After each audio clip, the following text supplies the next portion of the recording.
Bonjour, je fais cette vidéo pour m'adresser à la jeunesse. Quand je parle de la jeunesse, je parle de la jeunesse africaine, voilà, puisque je suis africain. Voilà. D'abord, parce qu'on dit que la charité bien ordonnée commence par soi-même. Voilà. Donc, de nos jours, vous allez constater que la jeunesse en particulier a ce qu'on appelle ce souci d'employabilité. Parce que voilà, ça veut dire que les jeunes, la majorité, sont sous-employés.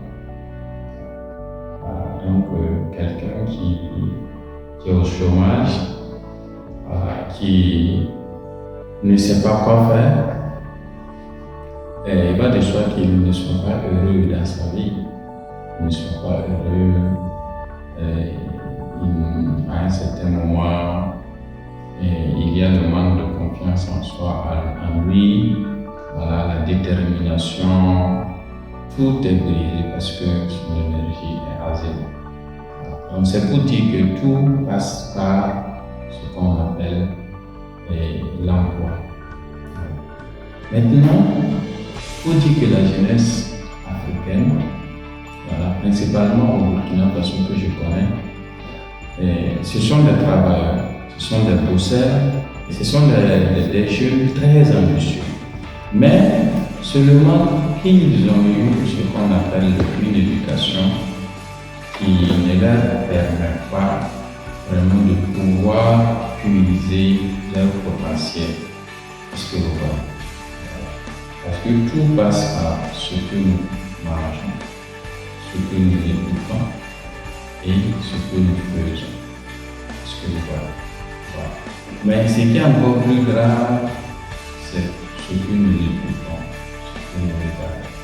Voilà. Ça peut à un certain moment influencer notre vie du moins négativement. Donc ici, je veux juste parler de l'éducation. Voilà. Cette jeunesse qui est dans le chômage,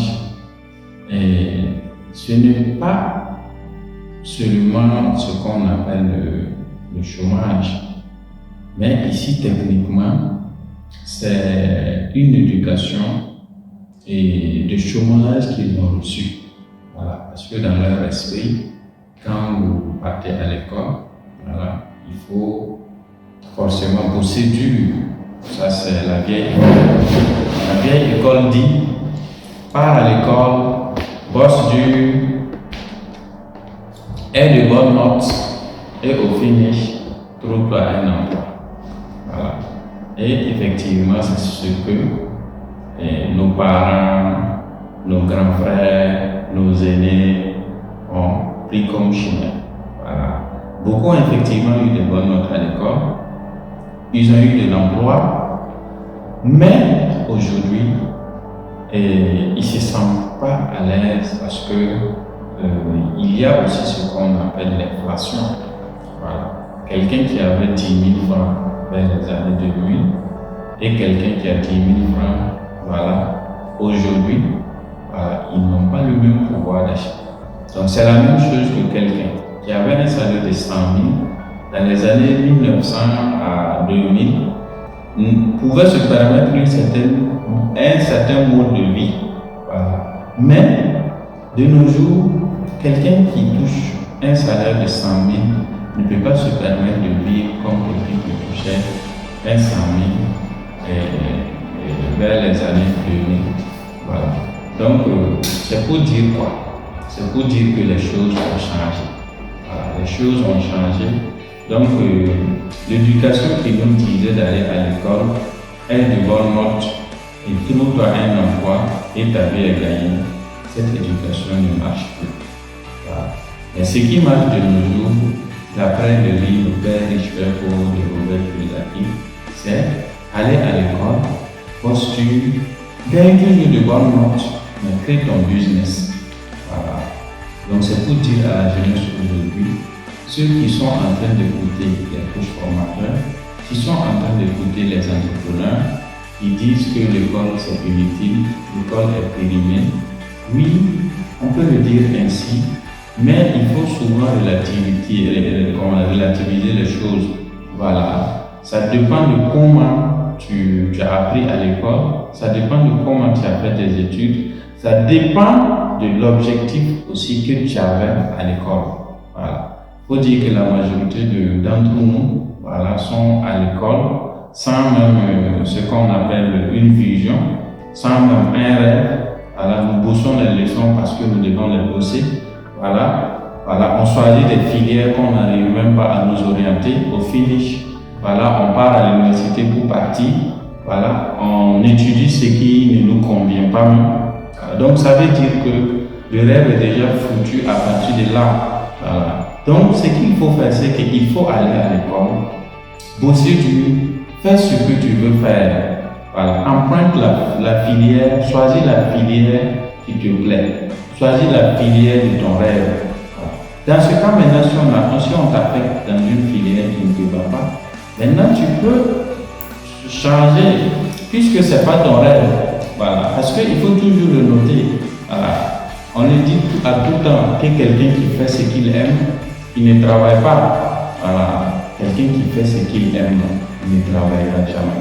Voilà, ça veut dire qu'il peut faire son travail du matin jusqu'à demain, même sans même se fatiguer. Voilà. Mais quelqu'un qui fait ce qu'il n'aime pas, même si c'est une minute qu'on lui dit de le faire, il n'est pas à l'aise. Donc c'est pour vous dire, voilà, de poursuivre vos rêves. Faites ce que vous aimez. Ne faites pas une filière parce qu'on vous a orienté de force. Si vous n'aimez pas maintenant cette filière, vous pouvez l'abandonner. Parce que vous risquez de perdre du temps là-bas. Voilà, parce que pourtant le temps compte. Le temps compte. Voilà. Je vais paraphraser Simon Ouedraogo qui dit souvent le plus grand voleur de tous les temps, c'est celui qui vole ton temps.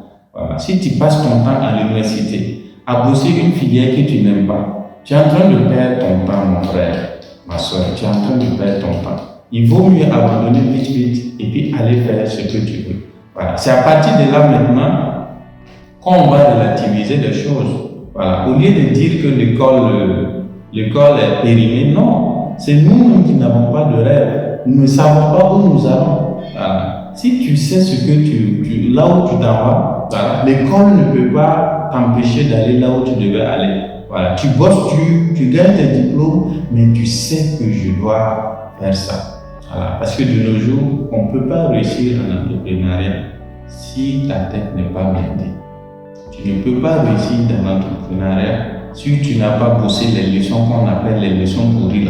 Voilà, de nos jours, on dit des leçons périmées. Oui, mais au moins ça nous a entraînés à pouvoir lire des livres aujourd'hui. Voilà, à lire les livres de 200 pages, de 500 pages, sans nous fatiguer. C'est parce qu'on avait eu un entraînement en bossant, voilà, et les documents de Hitler, les trucs de la Première Guerre mondiale. Voilà, donc c'est pour dire que ce qui nous manque, c'est le rêve. Voilà, que chacun fasse. Je m'adresse à la jeunesse burkinabé, à la jeunesse africaine. Trouvez-vous votre rêve, et l'école ne sera plus un handicap pour vous.